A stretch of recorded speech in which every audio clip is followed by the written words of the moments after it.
jump scare. Wow. Hi, guys. Hi. Hello. Been a bit. How's my audio, actually? Is my Spotify, like, way too loud? I feel like it's way too loud. I will turn it down a little bit. You guys let me know if the music is too loud. What's the note for? Don't worry about it. Borklaser 9000, thank you for joining the membership. 15 months, let's go indeed. Audio's good, it was a tad loud. Okay, I did lower it a little bit. Sounds good. Can I see what's behind? No. I put that there for a reason. Also, so fun stuff. I guess there may have been some kind of update since the last time I streamed. My chat box isn't working because when I have it on, it just looks like that.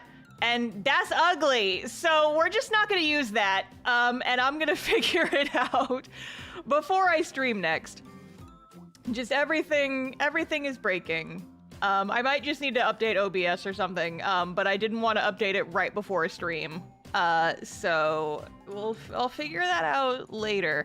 But for now, I figured like people can like the VOD will have the stream chat, you know, in like the little chat window. So it's fine. It's fine. But yeah, so I I was working on comic pages this morning. A little story about why I'm streaming today. So I was working on comic pages, you know, like I do every Monday. And I realized, oh shit, these pages are like rare fucking pages where there's not spoilers. Because I haven't been able to stream, I have not been able to stream comic pages for a while. And I've told you guys about this. It's because, Borklaser 9000, thank you for the 10 gifted memberships. I appreciate it. If you just got a membership, make sure to say thank you. But yeah, because like all of the pages before this were like, oh my god, spoilers. And then all the pages after this are oh my god, spoilers. And basically for the rest of the chapter, we will be in oh my god spoilers territory. So I will not be able to stream. But like, by pure coincidence, these two pages that I am doing this week, like this week's batch of pages, is just characters talking to each other. And so like, I had to put some little censor bars up there because don't worry about it. But I figured, you know, hey, I haven't streamed in a bit. This gives me an opportunity to do so. And we're just gonna hang out and vibe together. And stream. And draw a pissed off Sage. Look at him. This is a man who has not fucking slept. But yes. Conversations in the webcomic? Oh my god, I know, right? People talking in my webbed comic? More likely than you think. More likely than you think. But yeah, I figured this was a good opportunity to just kind of like sit and chill and draw for a bit and hang out, because like it's been a while. I was trying to think, when is the last time I streamed? It's been like a month, I think. It's been a while. There's a lot to catch y'all up on. But I have been enjoying my break. It's been nice. So been nice not having to worry about, what's the word? It's nice not having to like plan streams. I just kind of do stuff, and it's nice. Izzy Floofs, thank you for the gifted membership. I appreciate it. Thank you, thank you.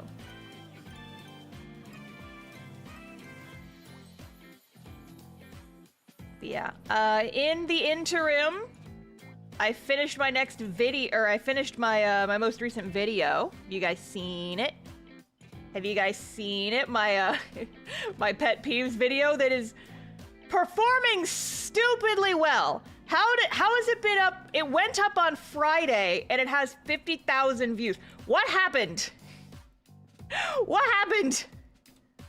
Who did that? Who did that?